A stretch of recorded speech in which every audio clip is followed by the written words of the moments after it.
Hello दोस्तों, स्वागत है आपका आपके ही चैनल फार्मेसी नॉलेज में। आज हम बात करेंगे एक एंटीकोगुलेंट ड्रग्स वारफरीन के बारे में। वारफरीन एक ऐसा एंटीकोगुलेंट ड्रग है जो कि कोमारीन के नाम से वर्ल्ड वाइड यूज किया जाता है। सबसे पहले जानेंगे एंटीकोगुलेंट ड्रग्स किसे कहते हैं।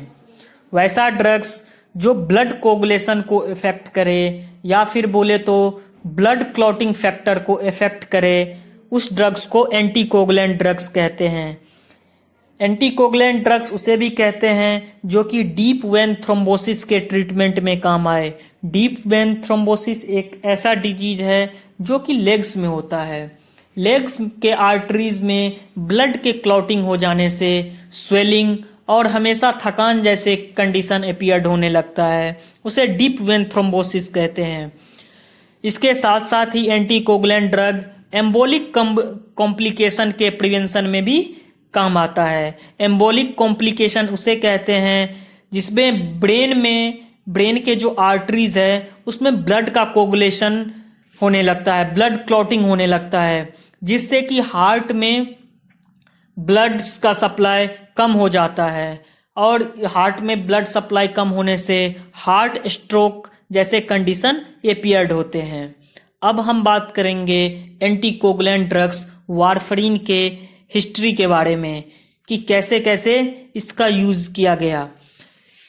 वारफरीन की बात करें तो ये 1954 में यूनाइटेड स्टेट ऑफ अमेरिका के द्वारा मेडिकल यूज के लिए अप्रूव्ड किया गया था। इससे पहले ये ड्रग्स एंटी रोडेंटिसाइड के रूप में यूज किया जाता था। एंटी रोडेंटिसाइड की बात करें तो ये रैट पॉइजनिंग, चूहे के मारने की दवा में काम आता था। इसकी पहली डिस्कवरी 1948 में किया गया, लेकिन एज ए एंटी रोडेंटिसाइड्स ये रैट्स में इंटरनल ब्लीडिंग करवा के और फिर उसका फाइनली डेथ करवाता था, इसीलिए इसे एंटी रोडेंटिसाइड यूज किया जाता था। लेकिन 1954 में यूनाइटेड स्टेट ऑफ अमेरिका ने इसे मेडिकल यूज के लिए अप्रूव्ड किया। अब हम बात करेंगे तो वारफरीन में दो टर्म्स है, वार्फ प्लस एरीन। इसमें जो इसका एक्रोनिम वार्फ है वो इसके खोज करने वाले इंस्टीट्यूट विस्कोसिंग एल्यूमिनी रिसर्च फाउंडेशन के नाम पे रखा गया, और इसका सेकेंड पार्ट एरीन कोमारीन जो कि एक केमिकल क्लास है जिससे कि ये वारफरीन बिलोंग्स करता है। वारफरीन कोमारीन क्लास से बिलोंग करता है। अब हम बात करेंगे इसके अब हम बात करेंगे वारफरीन के एंटीकोगुलेंट प्रॉपर्टीज के बारे में।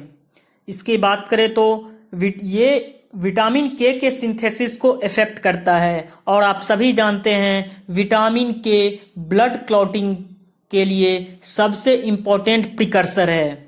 इसी के कारण ब्लड क्लॉटिंग होता है। विटामिन के कारण ही blood clotting factor as like prothrombin, factor 7, factor 9, factor 10, other factor as like Christmas factor, anti haemophilic factor activate होता है। तो वारफरीन इन सबको ब्लॉक करता है, जिसके कारण इसका एंटीकोगुलेंट प्रॉपर्टीज होता है।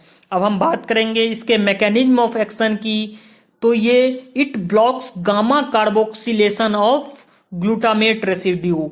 ये ग्लूटामेट रेसिड्यू के गामा कार्बोक्सिलेशन को ब्लॉक करता है। ये जो ग्लूटामेट रेसिड्यू है वो ब्लड फैक्टर को एक्टिवेट करने के लिए काम आता है, या तो फिर ब्लड क्लॉटिंग फैक्टर 7 हो, 9 हो, 10 हो, या फिर प्रोटीन्स हो जो ब्लड क्लॉटिंग करवाते हैं, इसको ये ब्लॉक करते हैं, जिससे कि फाइनली ब्लड क्लॉट्स नहीं हो पाता। और एक इम्पोर्टेंट पॉइंट है, ये ब्लड क्लॉटिंग को जो ब्लॉक करते हैं ये लीवर में करते हैं। ये आप याद रखना कि ये सारा प्रोसेस लीवर्स में होता है। इसके सेकेंड पॉइंट है मैकेनिज्म ऑफ एक्शन की, कि ये एक्टिवेट करते हैं प्रोटीन सी और प्रोटीन एस को। प्रोटीन सी आरबीसी के क्लॉटिंग को स्टॉप करते हैं, इसीलिए वारफरीन अपना एंटीकोगुलेंट प्रॉपर्टीज शो कर पाता है। प्रोटीन सी और प्रोटीन एस के एक्टिवेट्स हो जाने के कारण लीवर में clotting factors as like factor 7, factor 9, prothrombin, factor 10 इनका डिफिशियंसी हो जाता है और इनके डिफिशियंसी होने के कारण क्लॉटिंग नहीं हो पाता। और अगर क्लॉटिंग नहीं होगा तो वारफरीन अपना coagulation anti coagulant property show करता है। चलिए अब हम बात करते हैं इसके फार्माकोकाइनेटिक्स की कि बॉडी वारफरीन के साथ क्या करता है। जब आप वारफरीन को ओरली डोज में लेते हैं, ओरल डोज में लेते हैं, तो ये गैस्ट्रोइंटेस्टाइनल ट्रैक्ट के द्वारा पूरी तरह से एब्जॉर्ब्ड हो जाता है। और इसके रूट ऑफ एलिमिनेशन की बात करें तो ये 80% यूरिन के द्वारा एक्सक्रीट आउट होता है बॉडी से और रेस्ट 20% फीकल मैटर के द्वारा एक्सक्रीट आउट होता है बॉडी से। वारफरीन मेनली दो फॉर्म में अवेलेबल होता है, एक लीवो फॉर्म और एक डेक्स्ट्रो फॉर्म। जो कि लीवो फॉर्म है वो पोटेंट फॉर्म है, ये रिमेम्बर करने के लिए है, लीवो फॉर्म पोटेंट फॉर्म है। अब हम बात करेंगे वारफरीन के साइड्स इफेक्ट की, तो ये एंटीकोगुलेंट प्रॉपर्टीज है। इट मीन्स ये ब्लीडिंग करवाएगा और ये ब्लड क्लॉट को रोकेगा तो ब्लीडिंग होगा, तो इसीलिए इसके साइड इफेक्ट हैं। कभी कभी किसी कंडीशन में ये ब्लीडिंग के रिस्क को इंक्रीज कर देता है, कहीं किसी पेशेंट में ये ब्लीडिंग को ज़्यादा करवा देता है।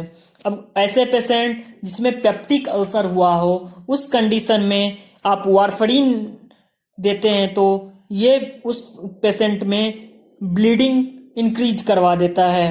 या फिर किसी का फिजिकल ट्रॉमा हुआ हो, किसी का सीवियर एक्सीडेंट हुआ हो और उसमें उसका इंजरी हुआ हो तो काफ़ी सारा ब्लड लॉस ऑटोमेटिकली हो रहा है और उस कंडीशन में आप वारफरीन ओरली एडमिनिस्टर्ड करते हैं तो ब्लीडिंग का रिस्क और भी इंक्रीज हो जाएगा। इसके और भी साइड इफेक्ट्स हैं। वारफरीन नेक्रोसिस, अगर किसी पेशेंट में विटामिन सी का डेफिशिएंसी है और उसमें आप ओरली वारफरीन को एडमिनिस्टर्ड करते हैं तो वारफरीन नेक्रोसिस जैसे कंडीशन अपीयर्ड होंगे। अब हम बात करेंगे ड्रग्स का इंटरेक्शन या फूड इंटरेक्शन के बारे में कि कौन कौन सा ड्रग वारफरीन के साथ या कौन कौन सा फूड वारफरीन के साथ नहीं लेना चाहिए। तो green leafy vegetable, first point है ग्रीन लीफी वेजिटेबल जो विटामिन के रिच होते हैं, ये वारफरीन के साथ कभी नहीं लेना चाहिए। इससे क्या होता है, वारफरीन अपना मैकेनिज्म ऑफ एक्शन डिक्रीज कर लेता है जिससे कि ब्लड क्लॉटिंग के चांसेस फिर से बढ़ने लगते हैं।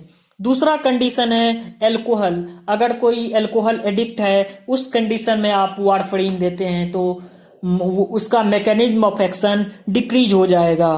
Third point is NSAIDs, non steroidal anti inflammatory drugs के साथ भी आप वारफरीन को एडमिनिस्टर्ड ना करें। NSAIDs में aspirin, diclofenac, ibuprofen, indomethacin, naproxen, piroxicam के साथ अगर आप वारफरीन को एडमिनिस्टर्ड करते हैं तो ये उस पेशेंट में और भी ब्लीडिंग के रिस्क को इंक्रीज कर देते हैं। या फिर आप fourth condition is cytochrome P40 inhibitors as like fluconazole, amiodarone, sulfamethoxazole के साथ अगर आप वारफरीन को एडमिनिस्टर्ड करते हैं तो ये उस पेशेंट में ब्लीडिंग के रिस्क को और भी इंक्रीज कर देता है। अब हम बात करेंगे वारफरीन के थेरेप्यूटिक यूज की कि कौन कौन से कंडीशन में हम वारफरीन को यूज कर सकते हैं। वारफरीन हार्ट स्ट्रोक के रिस्क को कम करता है या फिर हार्ट अटैक के चांसेस को कम करता है क्योंकि ये ब्लड क्लॉट को प्रिवेंट करता है जिससे आर्टरीज और वेन्स में प्रॉपर ब्लड फ्लो होने लगता है। इसीलिए इसे हार्ट स्ट्रोक और हार्ट अटैक के कंडीशन में यूज कर सकते हैं। ये ब्लड क्लॉट नहीं होने देता। ये डीप वेन थ्रोम्बोसिस जो कि लेग्स में अपीयर्ड होता है जिसमें लेग्स में ब्लड क्लॉट होने लगता है, इस कंडीशन को भी ये प्रिवेंट करता है। इसके साथ साथ ये पल्मोनरी एम्बोलिज्म से यहाँ हम बात करेंगे लंग्स में ब्लड क्लॉट हो जाने के कारण सही से ऑक्सीजनेटेड ब्लड और डीऑक्सीजनेटेड ब्लड का फ्लो रुक जाता है, उसमें ब्लड क्लॉटिंग आ जाती है, तो ये पल्मोनरी एम्बोलिज्म के ट्रीटमेंट में भी काम आता है। इसके साथ साथ ही एट्रियल फिब्रिलेशन, हार्ट के आर्टरीज में ब्लड क्लॉट हो जाने से अपर चैम्बर में ब्लड का फ्लो नहीं हो पाता। इसमें ब्लड क्लॉट्स हो जाने के कारण हार्ट स्ट्रोक जैसे कंडीशन एपियर्ड होते हैं, उस कंडीशन को भी ये प्रिवेंट करता है। इसके साथ साथ ही हार्ट वाल्व के रिप्लेसमेंट में कभी कभी ब्लड क्लॉट होने लगता है, या फिर थ्रोम्बोसिस जैसे कंडीशन एपियर्ड होते हैं, उसके ट्रीटमेंट में भी वारफरीन का यूज किया जाता है। अब एक पॉइंट टू बी रिमेम्बर्ड है कि अगर किसी को वारफरीन का ट्रीटमेंट स्टार्ट करना है तो सबसे पहले उसे हिपैरिन का इंजेक्शन दिया जाता है, क्योंकि हिपैरिन का इंजेक्शन देने से हिपैरिन अपना एंटीकोगुलेंट प्रॉपर्टी इमीडिएटली शो करने लगता है, बहुत जल्दी शो करने लगता है वारफरीन के कंपैरिजन में। फिर जब वारफरीन अपना इफेक्ट शो करने लगता है कुछ दिनों बाद, तो हिपैरिन के एडमिनिस्ट्रेशन को रोक दिया जाता है और ये वारफरीन को 2 mg, 3 mg या 10 mg तक पेशेंट को दिया जाता है।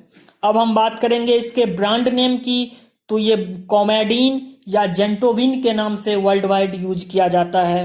और इसके डोज के बारे में बात करेंगे तो ये एक ओरल एंटीकोगुलेंट ड्रग्स है, तो ओरली इसे 1 mg, 2 mg, 3 mg, 5 mg, 6 mg, 10 mg इस फॉर्म में दिन में एक बार एडमिनिस्टर्ड किया जाता है। थैंक यू दोस्तों।